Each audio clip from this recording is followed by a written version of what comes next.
is Lane Erickson. I live in O'Connell, Wisconsin, and I promised everybody I'd show them how to build a homemade wind generator using just basic tools in your garage, just like this one.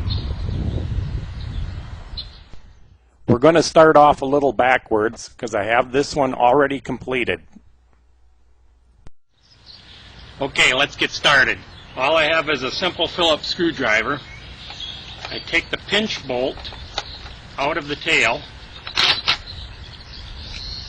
remove the tail, which is a piece of 1/4 inch plexiglass. You can make it any shape you want. It's only about, I don't know, 8 to 10 inches long. I cut a slot in here, 1/4 inch wide, the same thickness as a plexiglass. Put the pinch bolt through here, squeezes it together to hold it good and solid. Next, I have the casing screwed together all the way around. I've already taken out a couple screws. I got one in here to show you this. Take out the last screw, pop the top off. It's just a 6-inch PVC pipe cap. You want to get 2 6-inch PVC pipe caps and a piece of 6-inch PVC pipe.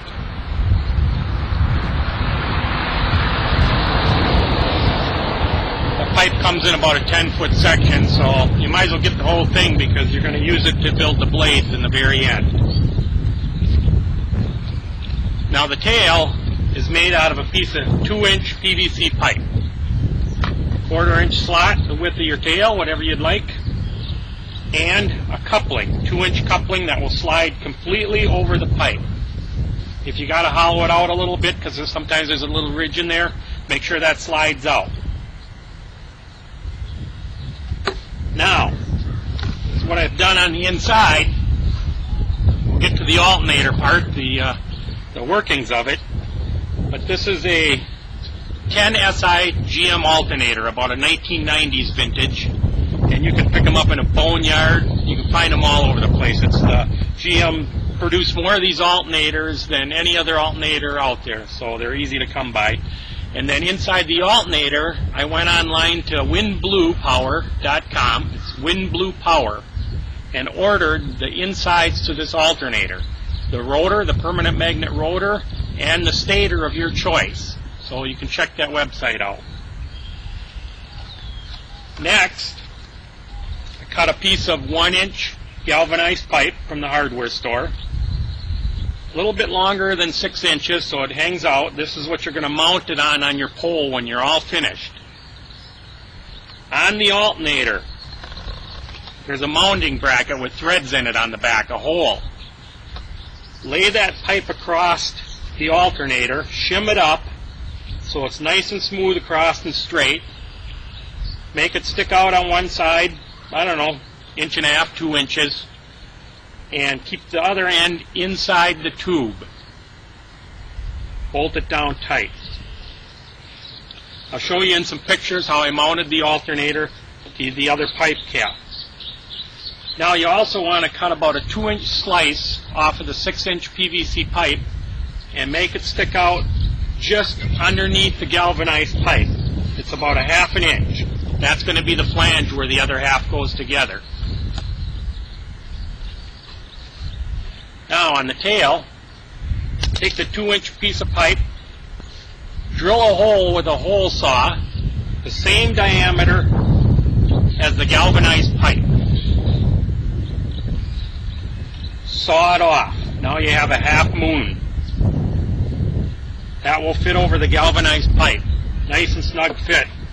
Mine sticks right on there like a spring. Now slide the collar over the tail. That part. Drill 2-inch hole, the same size as this, in the back of the 6-inch pipe cap. And figure out where this U shape has to be drilled out. Drill a hole, cut it out. Same size as that pipe. Slide this over. After you put the collar on, put the collar on. You can put it on anywhere. Slide this over, and it'll push down on the collar, sliding it into the position. line it up over the pipe, push it down. Now remove it, and the collar is in place. That needs to be glued there. So draw a line around it or something, glue that in that position. Then find an O-ring, a rubber band, a sponge gasket from a door gasket from off a house door. Put it on there. It's going to act like a spring so that when you put the pipe cap on, it puts force down on the 2-inch pipe. Now you can't get that out. That's in there forever. Then drill some holes around the outside, run in some stainless steel screws, countersink them, and that's in there. Put the tail back in, tighten the pinch bolt, it's ready to go. Very simple. Now I'm going to show you how to build the rotor blades. Very simple again, using the same PVC pipe that you purchased, the 6-inch pipe. And let's get started on that.